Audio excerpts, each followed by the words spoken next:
fiance and stuff.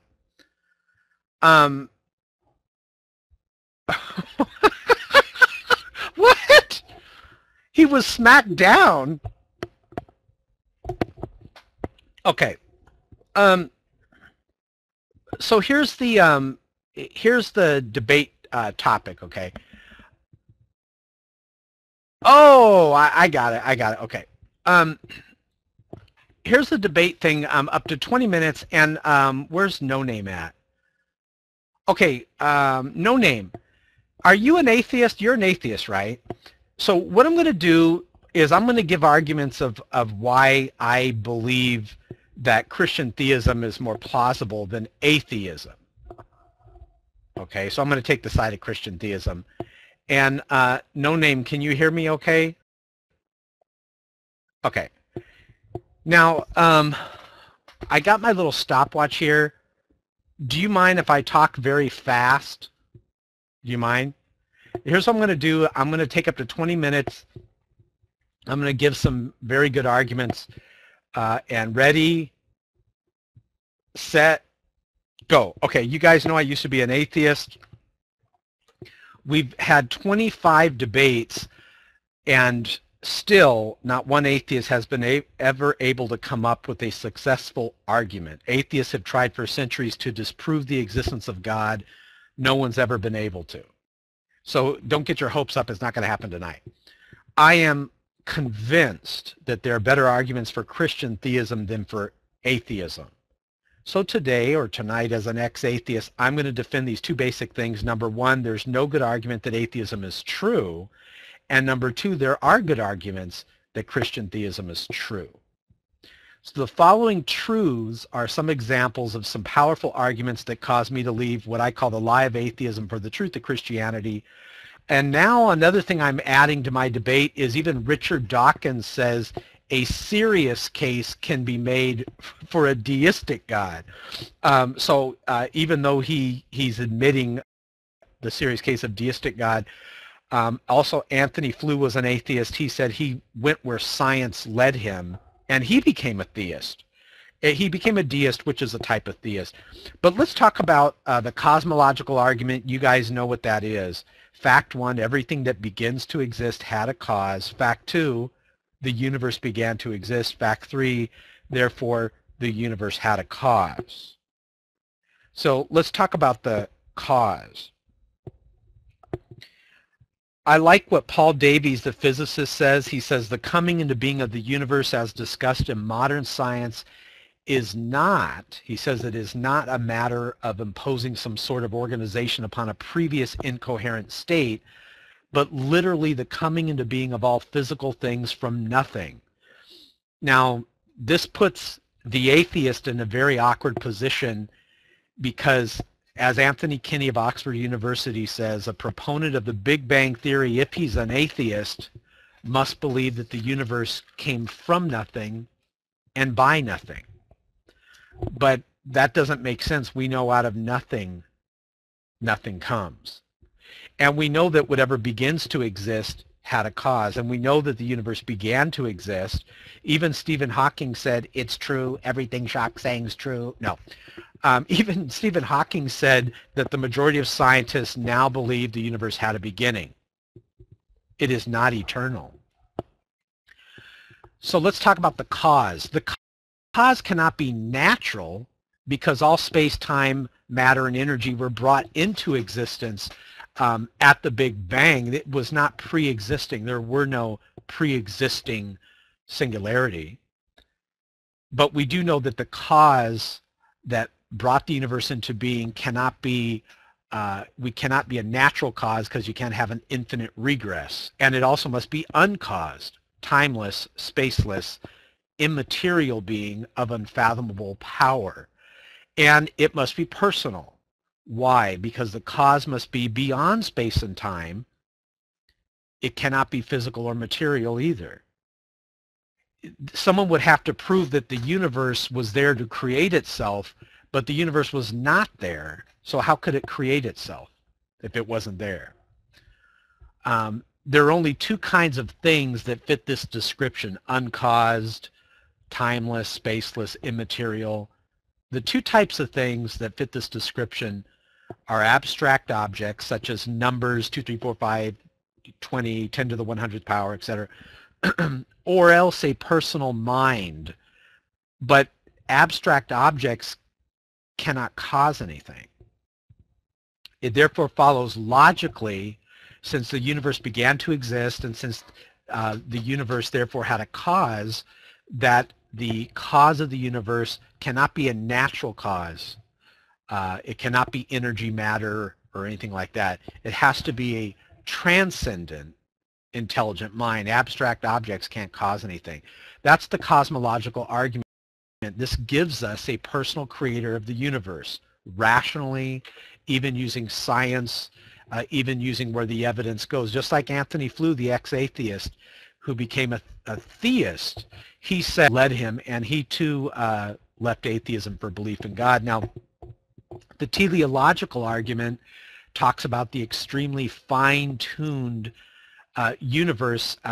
For example, at the Big Bang, we know that the universe was fine-tuned for the existence of intelligent life with the precision and delicacy that literally defied human comprehension. The scientists were blown away by this. The fine-tuning is of two sorts. Number one, when the laws of nature are expressed as mathematical equations, we find appearing in them certain constants, such as the gravitational constant.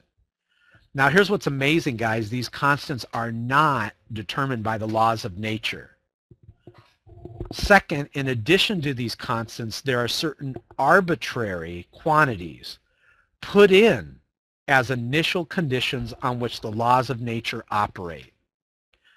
So we know it can't be chance, and we know it can't be by physical necessity. In other words, there's nothing in natural law that says that these constants should be this way, because there are certain arbitrary quantities that are just put in as initial conditions.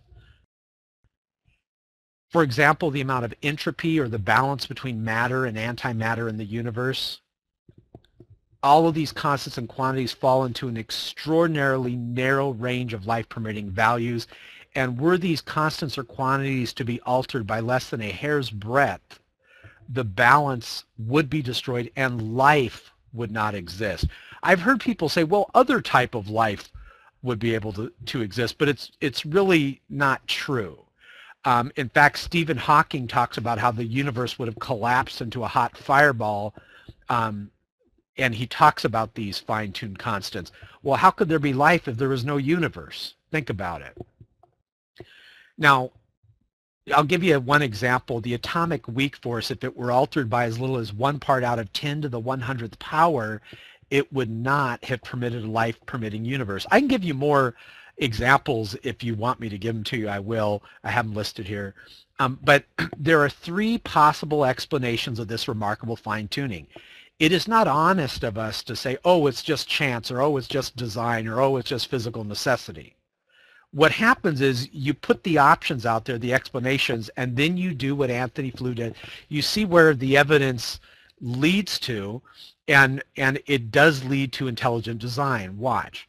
Let's take each one: physical necessity, in other words, something a natural law, or chance, or design. Let's take them one by one, honestly and unbiasedly. Now, if the premise leads us to a conclusion, it doesn't really matter if you don't like the conclusion. If the premise leads us to a conclusion, you go which is more plausible. It doesn't matter if we don't like it. So as an ex-atheist, of course I didn't like that it pointed to intelligent design, but I want to be honest. I want to be like what Anthony Flew did and go to where the evidence and science leads, and it clearly leads towards intelligent design. For example, there's 3 possible explanations of the remarkable fine-tuning: physical necessity, chance, or design. We know it cannot be due to physical necessity or chance. Here's why.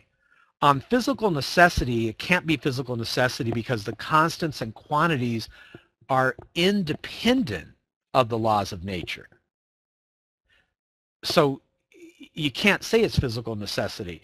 In fact, string theory predicts that there's around 10 to the 500th power different possible universes consistent with nature's laws. So could the fine-tuning be due to chance? it can't be due to chance. Here's why. The problem with that alternative is that the odds against the fine-tunings occurring by accident are so incomprehensibly great that they cannot be reasonably faced. I'll give you an example. Let's say you have a billion white ping pong balls, and you have to randomly go in there and take out one ball, but one of the balls, just one of them, is a black ping pong ball. It is true that each ball, the odds of us choosing each ball is the same, but the odds of it being a black ball that we just randomly take out of there is vanishingly small. And imagine if you can do that 2 or 3 times. You would say, wait a minute, something's up. It's a rigged game. Well, there's about 50 of these constants that are exquisitely fine-tuned. Not only that, they're also, their ratios to each other have to be balanced. So can it be chance? No. The probability that all constants and quantities would fall by chance alone into this infinitesimal life-permitting range are vanishingly small. Now, we also know that life-prohibiting universes are vastly more probable than any life-permitting universe. So even if the universe, if someone wants to say it's the product of chance, they really can't say that either, because the odds are overwhelming that it would be life-prohibiting. I could bring up the multiverse, but I'll save that in case you guys want to bring it up, and then I'll just debunk it, because there's no independent evidence at all that the multiverse is even real. But I'll bring it up if you guys go there. So on atheism, at least, it is highly probable that there is no multiverse. The fine-tuning of the universe is therefore plausibly due neither to physical necessity nor to chance. It therefore follows logically and inescapably that the best explanation is design. Now, it was funny, this isn't really part of the debate, but I was debating a guy the other night, and he goes, well, why couldn't the creator of the universe be a stupid God? Why does it have to be an intelligent God? See, they don't want it to be intelligent design, but they don't mind if it's stupid intelligent design. So the teleological argument gives us an intelligent designer of the cosmos. Now, I'm going to skip the, well, let me go through the moral argument, because that takes a while, but basically the moral argument is if God does not exist, then objective moral values do not exist. Now, by objective values, I mean moral values which are valid and binding whether we believe in them or not. Here's a good example. To say that the Nazis, what they did was evil when they killed the Jews, is to say that it's evil even if you were brainwashed as a Nazi. Objective values mean that they exist, they're valid and binding whether we believe in them or not. So even if the Nazis would have won the war and would have convinced most of the world to hate the Jews, it still does not change the fact that killing the Jews is evil and wrong. Now, many theists and atheists agree that if God does not exist, then moral values are not objective in this way. And this is a problem that I had with atheism. On the atheistic view, for example, an action like rape, an atheist will say, well, society basically got rid of it. It has become taboo. But if you ask an atheist, is it objectively wrong all the time? By saying that society has got rid of it and it has become taboo does absolutely nothing to prove that rape is really morally wrong. So on the atheistic view, there's nothing really wrong with raping someone from the atheistic view. But the problem is that objective values do exist, and we all know it. In moral experience, we apprehend a realm of objective moral goods and evils. We know that actions like rape, cruelty, child abuse aren't just socially unacceptable behavior, they're evil. Some things are evil, some things are good. For example, love, equality, and self-sacrifice are really good. Now, it then follows logically and necessarily then that God exists. You can't say we get morals from evolution or from the animal kingdom. Now, number 4, the resurrection of Jesus Christ. The historical person of Jesus of Nazareth is a remarkable individual, and historians have reached something of a consensus that this historical Jesus Christ came on the scene with an unprecedented sense of divine authority, the authority to stand and speak in God's place. Is it rational to believe that Jesus Christ was who he said he was? I'm going to show you some arguments that it is rational.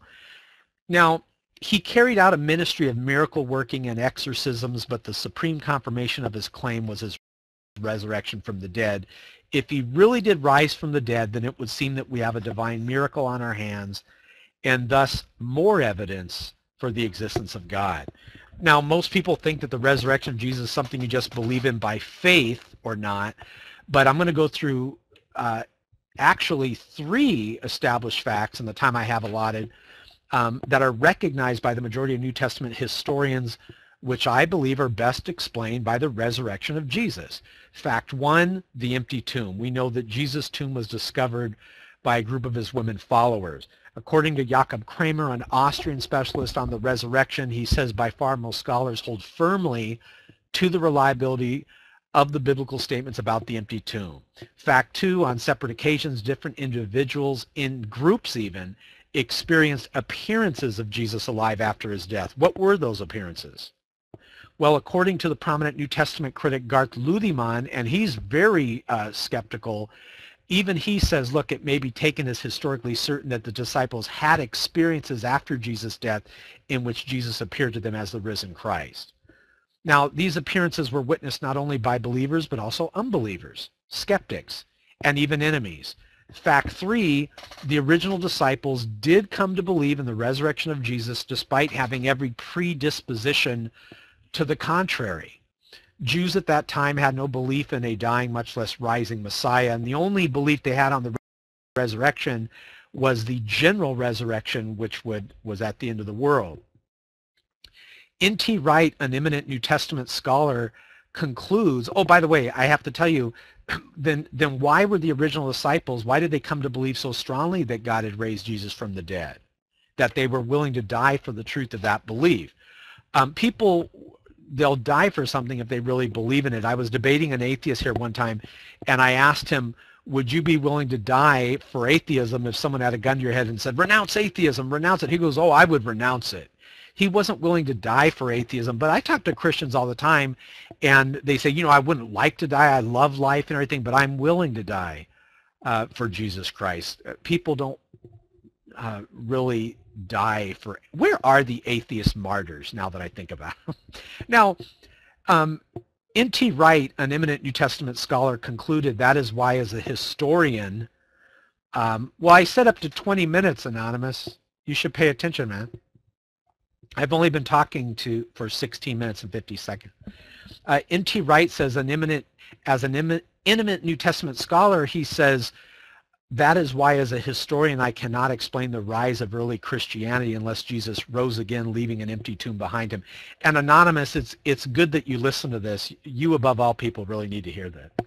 Now, he said, oh, by the way, that was my closing arguments, but I want to say the simple fact is there's really no plausible naturalistic explanation of these facts. And so it is obvious to me that the Christian is justified in believing that Jesus rose from the dead and was who he claimed to be. But that also entails God exists. Now, we got about 17 people in here, so I like bringing this up. You know, you always hear about atheists talking about the Inquisition, for example. Do you know that atheist regimes murdered more people in 7 days than the Inquisition did over 3 centuries? Did you know that? So when you think of atheism, think of genocide. History shows that atheism is responsible for well over 200 million murders, rapes, and genocide under the atheist regimes of Mao, Stalin, Pol Pot, Kim Jong-il. I can go on and on, the Khmer Rouge, because they don't believe in objective morality. Now, do you know that atheism has killed, murdered more people, done more evil than Christianity ever could do? That's a fact. A lot of times atheists will compare atheism to all the religions of the world, and they have to do that in order to make the murders higher than atheism. But if you just compare atheism versus Christianity, atheism is drenched with blood, a pile of bodies higher than the Twin Towers in New York. The two things atheism is good at is losing debates and also genocide. Dr. Sam Harris, founder of the New Atheism Movement, said that he's quite aware of this stigma. He said concerning the label of atheist, quote, "It's right next to child molester as designation." Also, recent studies show due to the evil of atheism in our society, atheists are now the least trusted group in society. The homosexual community and Muslims are actually trusted more than the atheist group. And that study was done right after 9/11, which is unbelievable.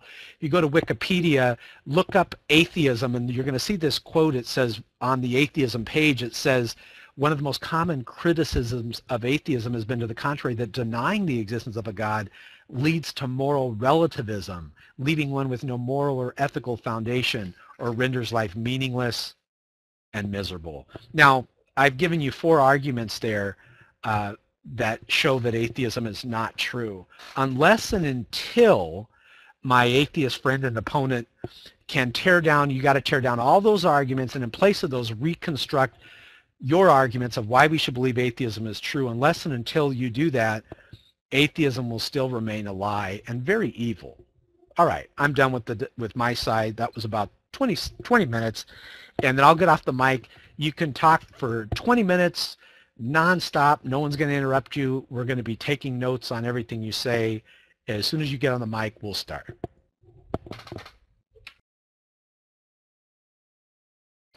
All right, well, first of all, I'm not going to take 20 minutes because I feel like preaching is not really conducive to good arguments. But, okay, so the first thing you said right off the bat was that Richard Dawkins said that a deist God, a serious argument could be made for the existence of a deist God, when that is not what he said at all. He said a reasonable case could be made, reasonable, not serious, a reasonable case could be made for the existence of a deist God. And in the same breath, without pause, he said it would not be one that he would accept. So right off the bat, you were being intellectually dishonest by quote mining. But let's just move past that. Your first real argument was that the universe exists, therefore it must have a cause, basically, I'm paraphrasing. First thing you have to do is you have to define causality on, I just listened to the audio, he said reasonable. I will try to find, I'll try to find a friend that has the link to the audio, but I just listened to the audio. This was the debate with Lennox. The audio from the debate with Lennox, he said, a reasonable case could be made for the existence of a deist God. And immediately after that, he said, not one that he would accept. Anyway, so the first argument you made was cause. First thing you have to do is define causality on a quantum scale, which, unless you have been provided with some huge leap in scientific knowledge by God, and you're withholding it from the rest of the world, then you can't do that. So saying that it must have had a cause and we can't define a cause is nonsensical, because we don't have a definition for causality on the quantum level. You also have to define nothing. We don't have a definition for nothing. Usually when you say nothing, you say you're talking about empty space, but as you say, space is something. You don't have a definition of nothing. Saying you do put limits on reality, you say that you imply that there can only be one universe when that hasn't been demonstrated. M theory is, while not accepted by many scientists, it is internally consistent, has not been disproven yet, and it does offer what's the word I'm looking for? It proposes multiple universes. The infinite regress. Oh, I love that you brought that up. The infinite regress. So if you apply that logic to your God, if you apply the infinite regress to God, you find that any decision God makes within our universe will have been made prior, because if he sees a decision now, he will have seen the decision immediately prior, because he is omniscient. Therefore, God is incapable of making decisions within our universe. So within our universe, by your definition, God is an immutable force and cannot make decisions. In which case he is arbitrarily defined, and anyone would believe in God because anything can be defined as God. Any force, that is. Oh, shifting the unknowns from finite to infinite. You're saying that we don't know what caused the universe. We don't know how the universe started, so it must have been God. But by saying that we have some finite naturalistic unknown, let's make it infinitely more complicated and add an infinitely intelligent, omniscient, omnibenevolent, all-powerful magic man in the sky. I'm sorry, I keep on saying it's something I do. Let's just move on. Fine-tuning. There are some. I'm not all that big on the fine-tuning argument. So there are arguments that the weak force, the universe can actually exist without the weak force, or not that it can exist, but life can actually exist without the weak force entirely. So that's one of the four fundamental forces of the universe, and some people, I shouldn't say many, some physicists argue that life, not unlike the life we experience, we know, it could exist without the weak force. You mentioned infinitesimal when the probability of anything happening over an infinitesimal space is 0 by definition. So I would ask you to rephrase that. I wanted to say something else about that. Let me think. Oh yeah, the problem. I think that there was a book written.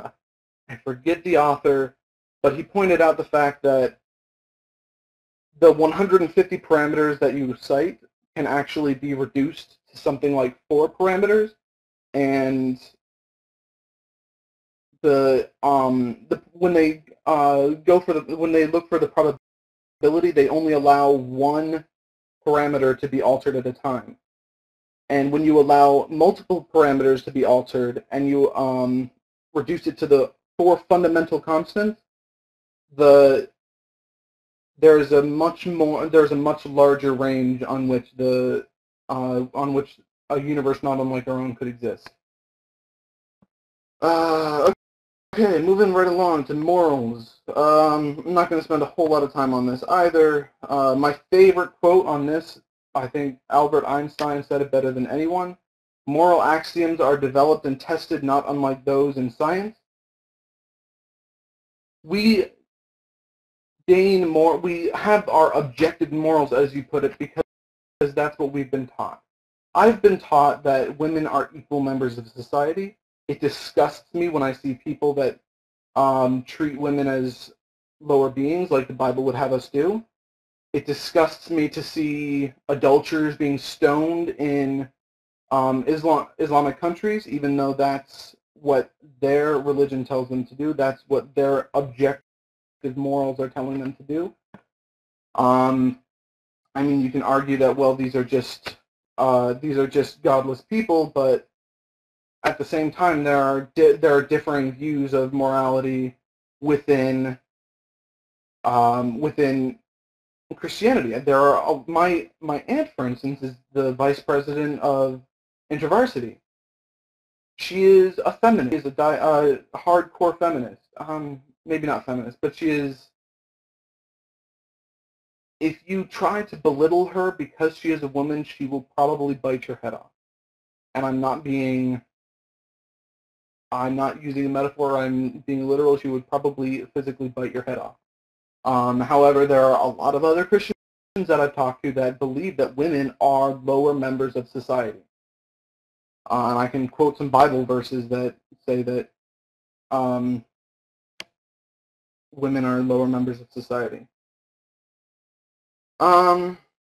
So you haven't, in other words, you haven't demonstrated that there is such a thing as, you haven't demonstrated that there is such a thing as objective morals. The resurrection, I've noticed over the past couple months that one of your favorite fallbacks is, oh, well, look at all the people that died for their belief in Christianity. I will point you to Joseph Smith. He was the founder of Mormonism. He told everyone that he got these magical golden tablets from God and that God spoke to him directly. He was killed because of these beliefs. Why would he let himself be killed for something he knew to be a lie? By your logic, we should all become Mormons. I don't think you brought it up this time, but you also bring up that the suicide rate of atheists is so much higher than that of Christians. I would point to the fact that the suicide rate of Muslims are so much lower than Christians. So why don't we, by your logic again, we should all become Islamic?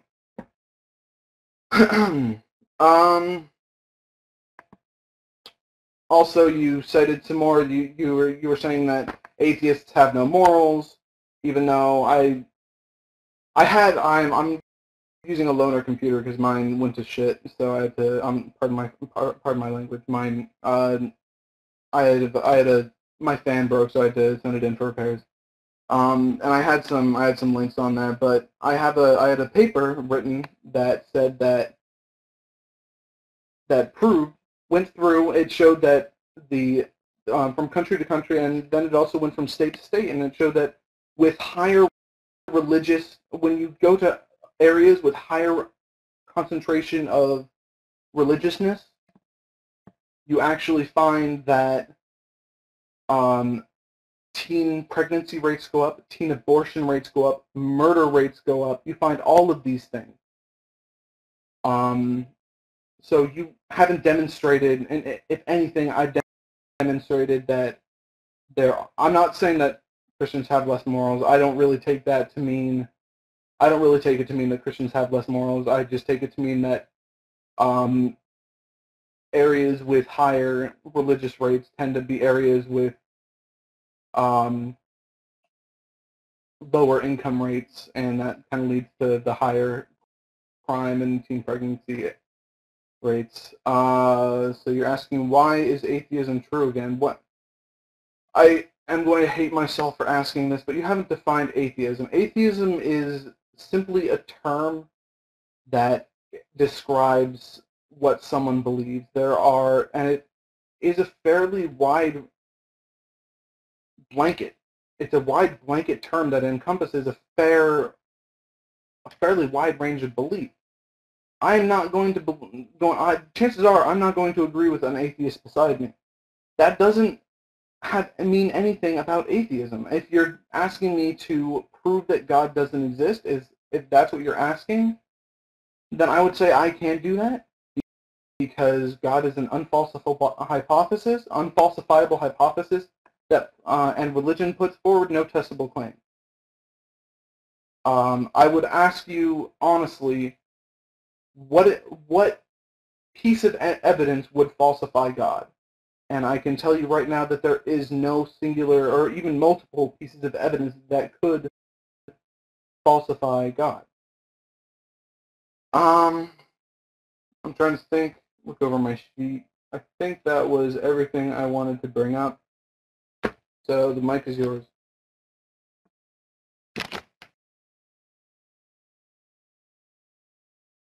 All right, man. You had a very good quality mic. I appreciate that, because sometimes people get on and their mic's not. Well, I think the last thing you said kind of says it all. There is no evidence that can falsify God. I think that's kind of what we're all going away with in this debate. Oh, and by the way, when you cussed and you said, pardon my language, I thought that was very nice of you to say that, thus also proving objective values exist. I'm teasing. But you said we don't have a definition of nothing. I do believe we do have a definition of nothing. Any Webster's dictionary would say it. You brought up the multiverse, but then I don't even have to debunk it, because you said it's not accepted. by the majority of scientists, actually. Nephilim Free typed in something there, but the multiverse, there's absolutely no independent evidence that it's even true. So let's go through this. We have to take off the multiverse thing because there's absolutely no evidence of that, and you even concede very honestly that it is a faith-based claim, exactly. So we got to take off the multiverse. So now let's go back to what you said, and I do want to address this because you brought up a good thing, the infinite regress problem. Matter and energy is not timeless, but God can be timeless and outside of time. Here's what I see the problem was, is it used to be that the atheist, not you, but atheism in general, would say that the universe is eternal. And even science used to say that, to be honest with you. But now, especially after the discovery of Hubble, the discoveries of Hubble, science has flip-flopped and it has vindicated Christian theism. And it now has said what the Christian theist has always said, that in the beginning, the universe had a beginning. So what the atheist, and I don't mean you personally, but I mean the atheist in general, wants to say is that the universe is eternal, but they can't say it. So what the atheist wants to say, they can't say now, but you can say that God is immaterial. It makes rational sense, and this is what the Christian theist has always said, and that he is timeless. So the problem is not God. The problem is the universe is not eternal, and now atheism's got a problem. They have to explain, how could the universe create itself out of nothing? Well, I'm going to tell you about this too, No Name, which is interesting. Micah, don't give away my secret, please, because Micah, I know you're on the 31st level of the Illuminati. I'm going to have them knock you down back to the, remember last time when you made the unicorn joke and they knocked you down to the 28th level of the Illuminati? And remember that thing you had to do with the statue of the owl at Bohemian Grove? Remember? Remember, I'm just telling you. Okay. But back to this. Have you guys ever seen that Bohemian Grove? That's weird, that Bohemian Grove. Okay, so here's the thing. So the multiverse is just, that's like a little gnat that's half dead. You can just bat it away. Now the fine tuning, I'm gonna skip over that because you said you don't really know a lot about the fine tuning, but I would like to say something out of respect to you, No Name, on the fine tuning. Listen to this, man. This is gonna blow your mind. Now I'm telling you, not as much as a debate, but more like an ex-atheist, okay? Physical space and time were created in the event of the Big Bang, as well as all matter and energy in the universe. But do you know that Robert Jastrow, the head of NASA's Goddard Institute, they talk about these constants, right? There's about 50 of them. And I'm also going to tell you something else about this, but Robert Jastrow said regarding the fine-tuned universe, listen to what he said. He said, quote, "This is the most powerful evidence for the existence of God ever to come out of science," unquote.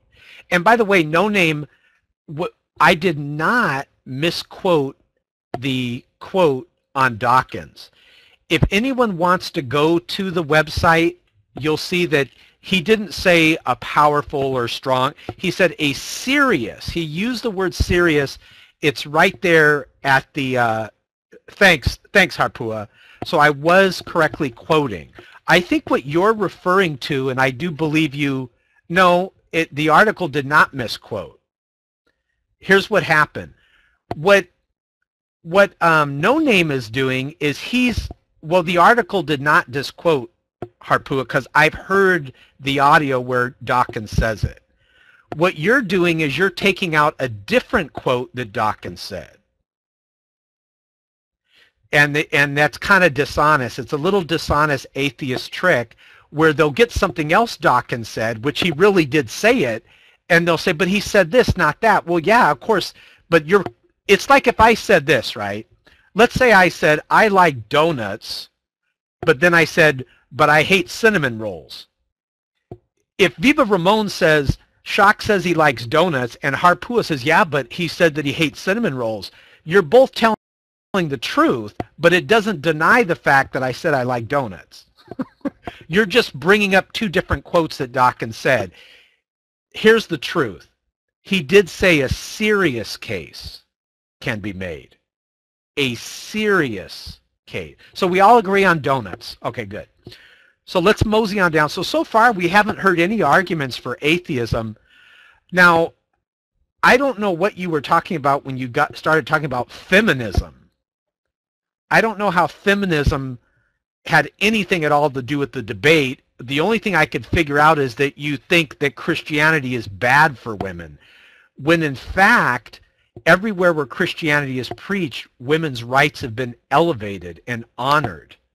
In fact, in Christianity, the women were the first ones to be there with Jesus Christ. And I can show you country after country where Christianity is being taught and women's rights are elevated and women are respected and loved. But look at these atheistic European countries where women are sold as prostitutes as they march themselves in front of a window in a humanistic European nation.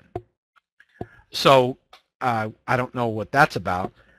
Okay, he's on the objective values thing. I don't know what you're saying, but here's the thing. No Name, would you agree with me? You brought up Joseph Smith. Would you agree with me that the people around Joseph Smith believed what he said? Would you agree? Would you concede that, well, of course they believed it, but it doesn't mean it's true? Would you at least concede that? See, what I'm saying is, if you want to use the Joseph Smith thing, that's fine. Well, what I'm saying is the disciples clearly believed what Jesus said, and they clearly believed that they saw him resurrected. If you want to bring up the people that believe Joseph Smith, well, go ahead. Surely you're not saying Jesus was Joseph Smith, but you have conceded that if they believed Joseph Smith was telling the truth, then, well, they believed Jesus was telling the truth. I don't even mind using that argument. So they did believe he was telling the truth. You can't say that they didn't believe what Jesus said. What's amazing, though, is which cartoon, Micah, the Joseph Smith cartoon or the Muslim one? Oh, I've never seen that one. Okay. And then I think you said the most telling thing, there is no evidence that can falsify God.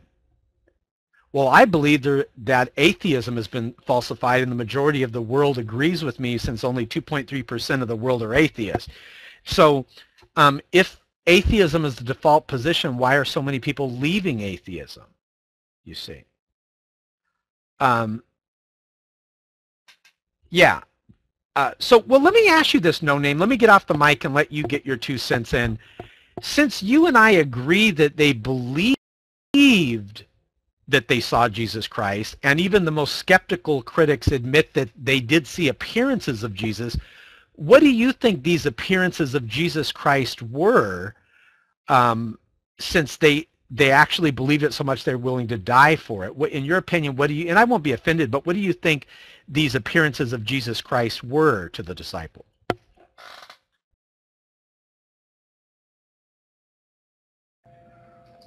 Well, first of all, I wasn't referring, in the case of Joseph Smith, I would just like to reaffirm that I was not referring to Joseph Smith's followers. I was referring to Joseph Smith himself, because he was killed because of the beliefs he was spreading.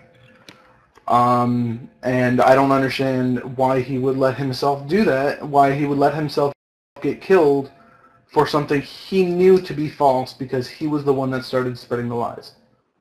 I can see that his followers believed in him, but I don't really I don't understand how that has any merit to I don't understand how that has any merit to what I was saying. I would say that, I don't know, maybe there are a lot of people that supposedly said that they met Jesus after he died. There are probably as many, if not more, people today that claim they've met Elvis after he's died. I'm not saying that they're crazy. I'm saying I don't know I don't know whether their claims are true. I don't know whether the people are real. What I do know is that assuming an infinitely complex solution to a finitely complex problem is silly, which is the same problem I have with assuming an infinitely complex solution to a finitely complex problem for the beginning of the universe. You're replacing a finite unknown with an infinite unknown, and that is just silly. That is simply silly. There's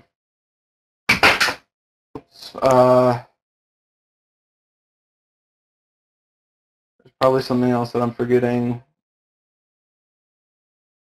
I'll let you have the mic back because I'm not really thinking very well right now.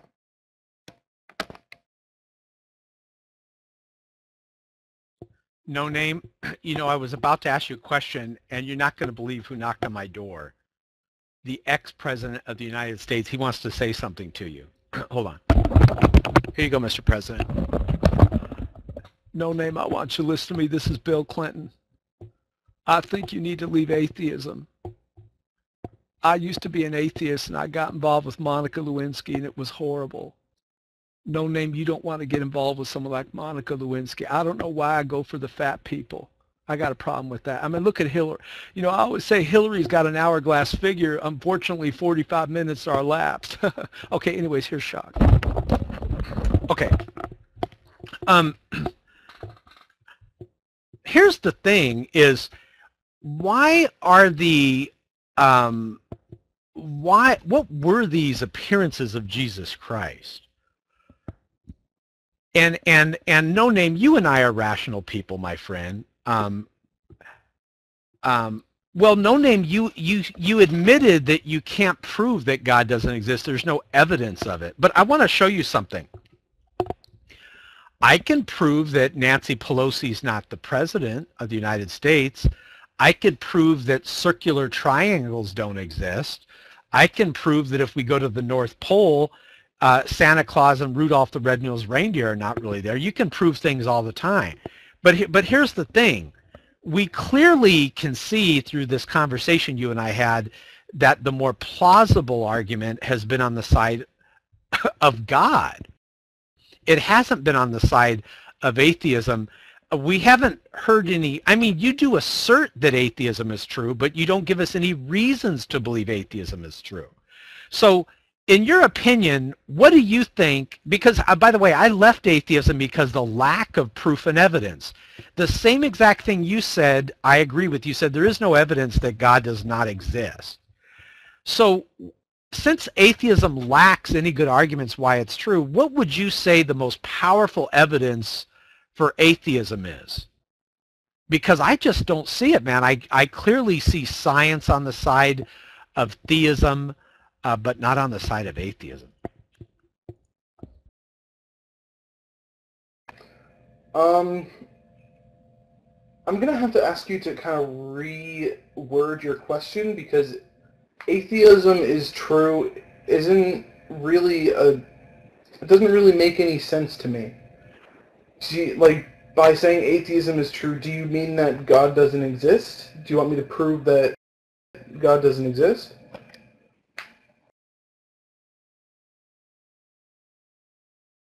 Okay, well, this is the little technique I wanted to use. And I'll just talk real quick, and would you agree with me, give me an early Christmas present, no name, would you agree with me that both Christianity and atheism cannot both be true since they contradict each other? That's a simple yes or no question, but then but would you at least give me that and agree with me that, of course, atheism and Christianity, okay, so you agree that they both can't be true. Well, in your opinion, which one is more true then? Atheism or Christianity? See how I did that, guys? So you get the atheist to say, yeah, I agree they both can't be true.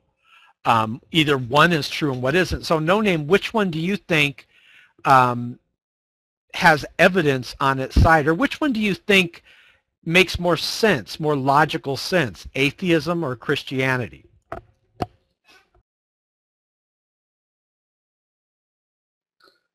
I mean, again, you didn't really answer my question. I guess I kind of fell for your trap there. I still don't really understand your question. Do you want me to...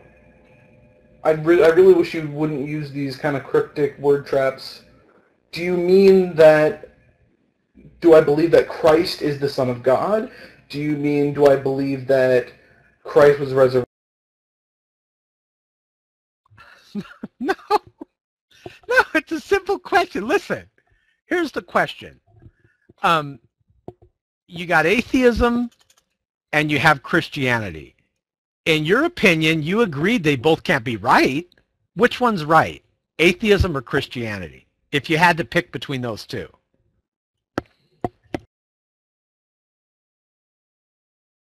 Well, I'm not going to answer when I don't understand the question, so could you quickly define atheism for me?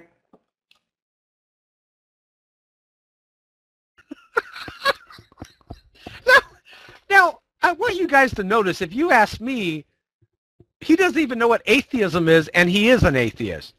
So if you ask me what is right, atheism or Christianity, I would say Christianity.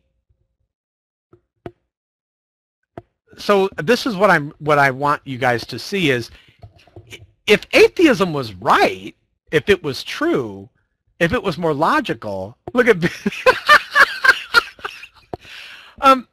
this is kind of, he said, well, I don't want to say it. Define atheism. The worldview of atheism. The worldview of atheism. Do you think the worldview of atheism is more true than the worldview of Christianity? Why don't you just say, yes, the worldview of Christianity is more true, or the worldview of atheism? All right, let's see you get out of this one. No Name, I'm going to call you Houdini because you keep getting out of the straitjacket, like escaping like Houdini. So let's see if you can escape out of the... No Name, you got two choices in life, two paths to follow, let's say. You got Christianity or atheism. Which one would you choose and why? I'll put it like that. Which path would you choose, atheism or Christianity, and why? Since you've already admitted that there is no evidence that atheism is true, or no evidence God doesn't exist, something like that.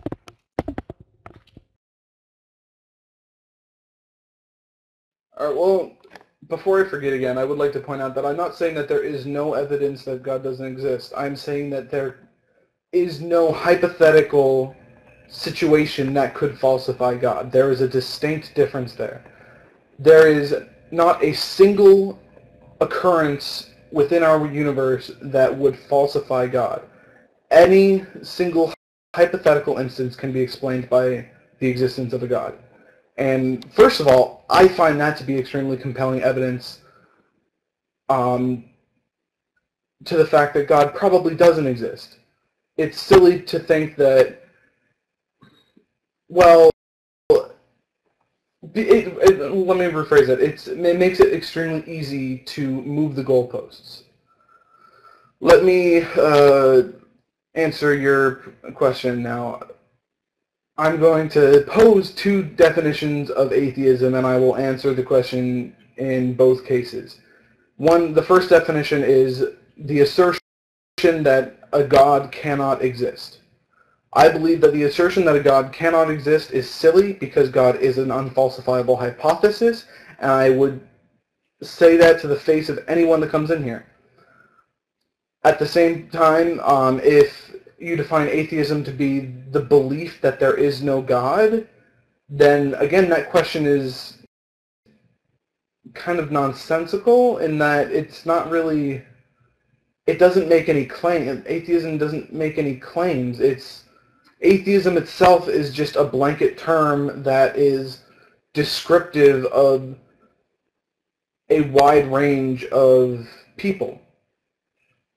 So again, you're gonna have to reword your answer because I I've answered in both ways that I... Okay, let me try one last time. You believe that it's more rational to be an atheist than a Christian. That you believe. Give us some reasons why you believe atheism is rational. That's in other words, if someone said, well, why are you an atheist? You would say, well, I believe that it's honest and it's true and it's a great worldview. And by the way, does anyone else want to get on the mic and ask the question? Let me let someone else get on because sometimes it helps. I'm going to get off the mic. If we can have a theist ask the question. In other words, what I'm trying to find out is this: what are the arguments for atheism? I don't mean fight, but like, why would someone be an atheist since we haven't heard any arguments tonight for atheism?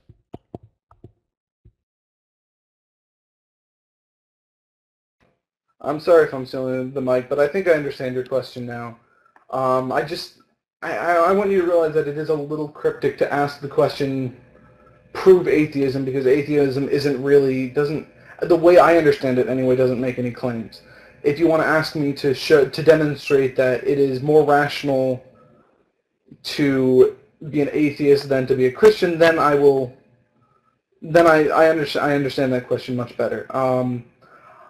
I think that like I said before, I think that replacing a finite unknown with an infinite unknown is simply silly. I think that saying that we don't know what happened at the beginning of the universe, therefore it must have been the magic man in the sky. Not only is it a magic man in the sky, it is an infinitely intelligent magic man in the sky, and since, from what we know, intelligence is proportional to complexity, it's therefore an infinitely complex solution. So now we have, instead of having a finite unknown that is solvable in the foreseeable future, we have an infinite unknown that will never be solved for. I'm never going to prove that God doesn't exist. There might be some time in the future where certain religions are proved incorrect, but there are some things that are incapable of being falsified, which would fall under the category of unfalsifiable, and God is one of them. I wouldn't believe, I know you're going to yell at me for this, but I wouldn't believe in the teapot on the dark side of the moon, because it's unreasonable to make that assumption. There's no real reason that I see to believe that there is a teapot on the other side of the moon. But there's no way that I personally can prove that there is not a teapot on the other side of the moon. So I think it's more reasonable because replacing finite unknowns with an infinite unknown is simply nonsensical.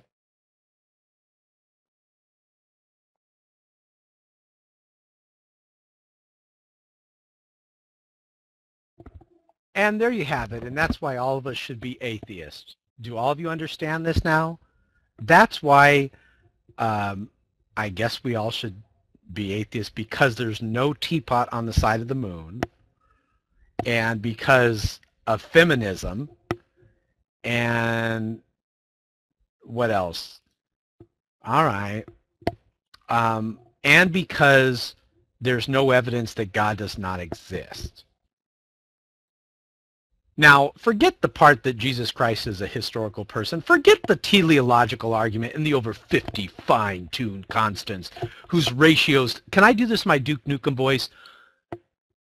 The cosmological argument, the teleological argument, 50 fine-tuned constants, the historicity of Jesus Christ versus the teapot of atheism. Why do atheists always bring up the teapot of the gaps? It's always the teapot of the gaps. Hold on a second. There's another guy here that wants to talk to you. Let's see if you guys can guess who this is. Hold on. He's a movie star. How you doing? You know I was going to be an atheist myself, but they have no holidays but one, April 1st, so I'm not an atheist anymore. I think pretty soon the atheists will bring up the cowbell of the gap. The atheists will bring up the cowbell of the gaps.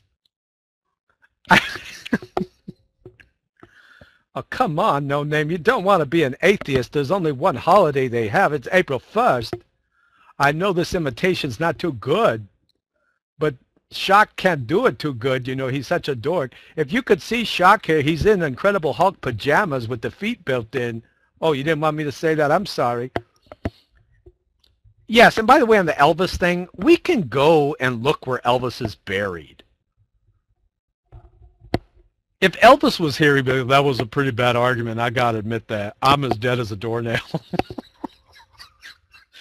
If Elvis was here, I'm as dead as a doornail. That's a pretty bad argument. Okay. If Richard Dawkins was here, you know, now even I admit God can exist. Now, I didn't come out and say that God exists, but I did say, No Name, I have to say Shock was right. Oh, hold on. Stephen Hawking wants to say something. It's right. Shock was telling the truth. If the universe's expansion... I can't do Boris Karloff. Okay, one last one. This is Mo. I always got to go to Mo. Oh, I can do Marge's sisters, the ones that smoke. Huh. Oh, that Homer. What a loser. Huh. One of these, you know when Beavis and Butthead was really good? I was going to do Beavis and Butthead.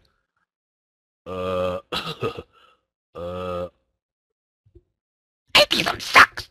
It's pretty cool. Beavis, don't be an atheist, you dumbass. But I need more imitations. Oh, okay, I know the one. Mo from The Simpsons.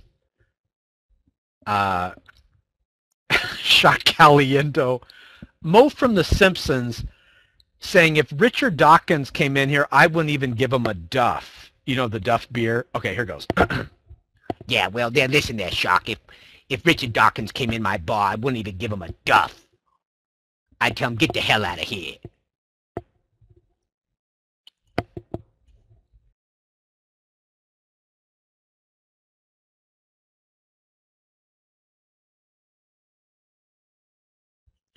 Smithers, there's something very peculiar about you. Why do you keep looking at my rear end? I don't know, Mr. Burns. I think Lady Gaga was right. I was born this way. Well, I don't really like it. Release the hounds.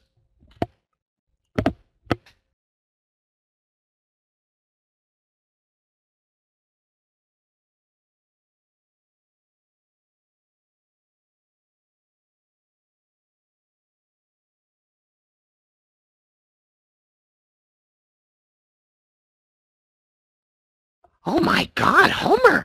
Bart just told me he's an atheist. Oh my God!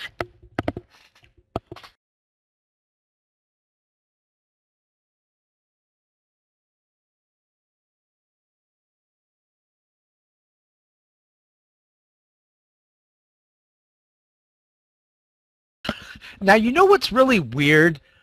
Who is the guy? I can't do that one, Micah, but you know the guy that I should be able to do? Flanders. I mean, if anyone's Flanders, that's me through and through. I can't do Flanders. Well, Heidi ho, neighbor. Hi, diddly widdly. Marge. I can't do Flanders, and I wish I could do Flanders. I would love to do a debate with Flanders. Did you guys see the one Simpsons where Flanders turns into a big werewolf, the Halloween one, and he's like a big wolf, and he's like, diddly. Oh, that's so good.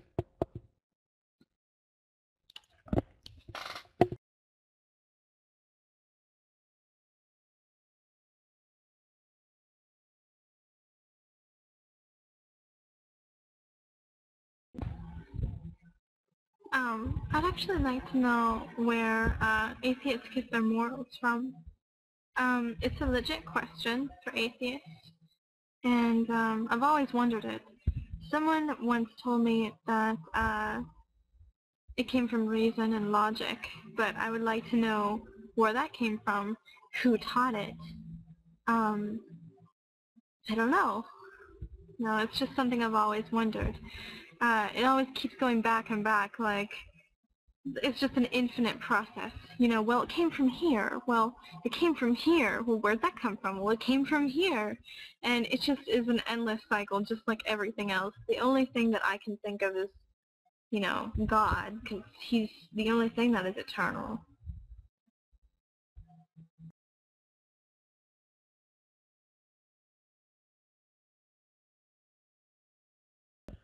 Well, you know, it's interesting that you say that, because Richard Dawkins says there is no good, there is no evil, we are animals.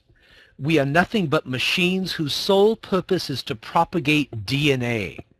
That's what, okay guys, I'm gonna, you're gonna have a bunch of people coming in here in about 5 minutes. Here goes. All right. Dawkins says we're nothing but machines whose sole purpose is to propagate DNA. Peter Atkins, atheist, says if there is a purpose to this world, then atheism cannot be true. Now, here's what's really sad about atheism, okay? And I don't mean this about any atheist, okay? And by the way, no name left. Nobody kicked no name, but he left. The sad thing about atheism is that if you ask an atheist what's your purpose in life, they don't have any objective purpose. And I don't mean this as an attack. I do believe the atheists in real life do have purpose. They'll say, well, why do I have to have a purpose or porpoise? If they're from New Jersey. Hey, how you doing? Hey, how you doing down there? One of these times I'll do the New Jersey debate. You know, you can't say anything with a New Jersey accent and sound intelligent. This is how I would debate. Okay, first of all, we're going to talk about this dang cosmological argument down here. You can't win a debate with the New Jersey accent. Did you know that it only could be a natural cause or there's supernatural cause there? Now, come on. One would have to be a Guido to think that... that I should do that. But you know, if you did it in a Spanish accent, it would sound real romantic. I'm going to talk to you about the cosmological argument. One time I did some little imitations like that, and the atheists, they don't even laugh. But here's the thing. You know how you ask what's the purpose of atheism? Look, the atheist believes that the sun's going to die off, and that's it. But the Christian theist believes that God's going to step in, and we're going to have a new heaven and a new earth. I can't do rock. Hey, Meg, I'm bleeding here. Cut my eye. I can't do...